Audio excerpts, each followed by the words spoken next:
Time now for our weekly media panel. Good morning to listener columnist Bill Ralston and broadcaster Susan Wood. Let's start with the big education announcement in Christchurch this week, which was rather bungled by ministry officials. Here's the reaction from John Lawrenson from Shirley Boys High when it was revealed his school might be merged with another. What the ministry media people have done have been to cock up the statements that have been made.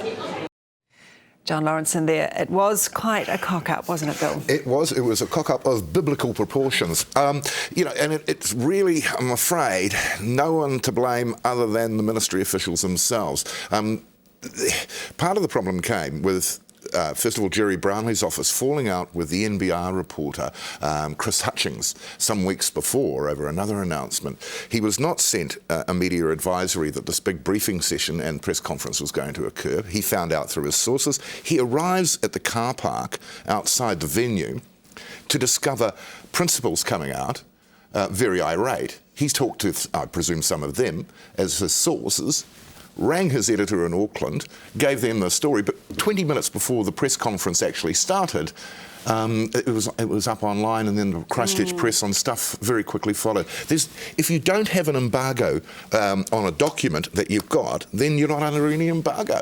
I see. So you don't say you would argue he didn't break the embargo because he didn't have the embargo document in the first place. They cut him out of the herd. I have to say it's an extraordinary development that they were going to potentially close 13 schools and merge 18. That's the sort of thing that people will probably break an embargo on, won't they? Absolutely. And the fact that we are going to, no, we're not, yes, we could, well, maybe we, that nobody knew what was going on. And for this minister who got such a flailing earlier in the year, not to have gone through that document with a fine-tooth comb, I find extraordinary. That suddenly you've got her. I saw her talking to you. She looked like she was standing on the pulpit preaching from on high, actually. I really think she needs some media training, Bill. But not to have the facts in line. Of course people are invested in their schools. They're so important to them. And maybe we will, maybe we won't. It was all wrong. The Minister's office concedes that some of the information they handed out wasn't clear enough, that these were just proposals and there were a lot of other quantifying and qualifying factors involved before it went any further. Yeah, but you do that on your NCA exam, you fail. Yep. But here's the big problem. You brief 300 vested, interested stakeholders and expect it, and then release them and expect it to remain a secret for 4 hours? I mean, it's not going to happen. Yeah, absolutely. And it's the fact that it's Hekia Parata again, which is extraordinary, isn't it? Well, she wrote a very good op-ed piece the following day in the Christchurch Press explaining it very clearly what was going to happen. Good on the press for actually publishing it. Embargoes are always a difficult beast, aren't they, to try and keep things under the wraps, are they? I think they are silly things whose time has come. Another example was, I think it was July, the 6 o'clock embargo for the two big newses, obviously, of the blueprint for Christchurch. It just annoys other media. There is no harm in having it on the radio in the afternoon. Put it out and let everybody have a go at it. It's online crazy. Too, with online what news about sites, online? they're straight away. Unless it's, say, the budget, why would you bother to embargo anything first? Yeah, OK. Let's also talk about Jerry Brownlee, because he was in the thick of it again as well. He's made some interesting comments. Of all the cities and all the residents in the country that you could be critical of, Christchurch probably not the best option. I think he accused the residents of carping and moaning. He probably could do with a wee bit of media training, Susan, as well, couldn't he? I'm sorry, he makes me laugh. Look, the man's working really hard. His house is damaged. Yep. He's in amongst it. He probably has a point. Goodness me, are you sympathetic towards Mr Brownlee? I can see he's got one of the toughest jobs I've ever seen a politician try and handle. I think he's dealing with insurance companies and EQ&Z who are sloth-like in their process, and he's getting bitten by some local residents, not all. I know people in Christchurch are actually embarrassed about some of the whinging and moaning coming from the red zone themselves. Right. He did, of course, though, call Bob Parker a clown as well, though, earlier in the year. Truth is the defence. OK, let's move on swiftly, because Susan Wood, you've been in the States. You've been watching some of the election coverage. Let's just have a listen to two of the main players, what they've been having to say recently out of America. We draw strength from our victories and we learn from our mistakes, but we keep our eyes fixed on that distant horizon. When the world needs someone to do the really big stuff, you need an American. God bless America. Where would we be without Americans, Love Susan? their confidence. Now, those two clips coming from their conventions, which were held pretty much back-to-back in the States. The coverage was wall-to-wall while I was there, which was fascinating. But to me, the most interesting thing was the lies, and they were lies. The Vice President, who wannabe, Paul Ryan, absolutely at the top of the list for it. The next day, the fact checkers came out with a whole list of things. For example, Obama was in charge of the bailout. Happening under Bush, trying to rewrite history. But what worries me, and certainly a lot of media, the reputable media there, is that it used to be that that truth was a casualty of war. Well, it seems this election campaign, truth is a casualty of it. A lot of Americans, 30 million Americans, watch those broadcasts. Yeah. They won't be fact-checking. They will take it as fact. And if that is the way that they want to talk to their people and lie to the people, they've got a real issue.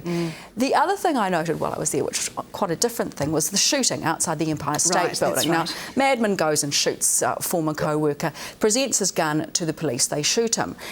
That's all well and good. You present a gun to the cops in the US, you will get shot. But what I couldn't quite understand was, now these were terrorist police. They were supposed to be specially trained because they're outside the Empire State Building. They managed to shoot 9 other people in the crossfire. Now, some of it I could get maybe as a ricochet. But and I sat and watched the media conference that day. I sat home and watched New York One, and I watched Bloomberg, and he's a class act, the mayor of New York. But there was not one question from the media when it came out, why were these people shot by police? It's a bit of a goodies and baddies kind of scenario in America, though, isn't it? And Americans really do back their emergency services, don't they do, and particularly since 9/11. If you're a fireman or if you're a police officer, you get endless amounts of support. Just get back to the politics for a second there. Romney's campaign manager, talking about the fact checkers, said we're not going to let our campaign be dictated to by fact checkers. So what he's saying there is we'll continue to lie, which I just found amazing. The other thing is, that convention coverage you talk about. You don't get anything like that in New Zealand. I mean, when was the last time anyone ever watched a live cross to the Labour Party conference or the National Party conference? They don't have them, So got 30 million Americans we did watching take a little bit of one of those conferences on this programme. Some of it was worth watching, though. I mean, Bill Clinton, well worth watching. Michelle Obama, worth watching. Yes. To be honest, I could watch Obama as well any day. I think he's an amazing orator. I'm not sure he says a great deal, but I could watch him. He's great. His theatrics. He is. And he got a bounce off those, which is interesting politically, because they didn't think in the polling he would, and he did actually bounce up. And it gave him the chance to start talking about, and actually Bill Clinton very much, what they have actually done in the past 4 years or 3.5 years. So it was useful for them because there was a lot of commentary there that they may have passed their days because they cost tens of millions of dollars to produce. Is the American media interest greater than New Zealand's in politics? Yes, it is. Yes. Is the answer that they have more interesting politicians? Because you mentioned Bill Clinton, you mentioned Obama. Well, it's about the man, isn't it, or the woman, but it's presidential. It's a different sort of, I think, it's much different to what it is here for sure. Maybe they do have more interesting politicians. Yeah, well, we're just about to have the debates about to start over there. It's like everything. It's and bigger and it's bolder, and you've got stars in them talking to chairs. You've got all sorts of bizarre things going along. Yes. The other thing I noticed, just back to the gun control, there was an armed robbery in Brooklyn last week. The robbers are inside. A young man, 20-year-old, is running away from the robbers. He's unarmed. He's innocent.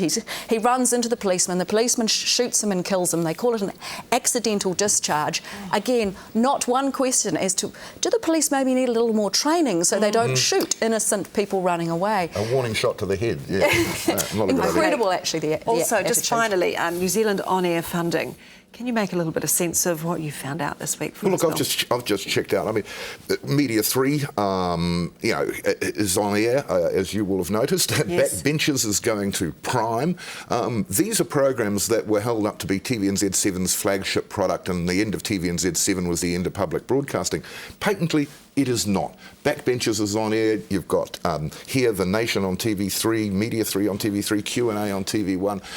Those are quality public service programs, and they are broadcasting despite the loss of TVNZ7. And somewhere somebody might see them, because how many people were watching TVNZ7? They will actually be seen on TV3 and on Prime. The 7 denoted the number of viewers they had at any particular time.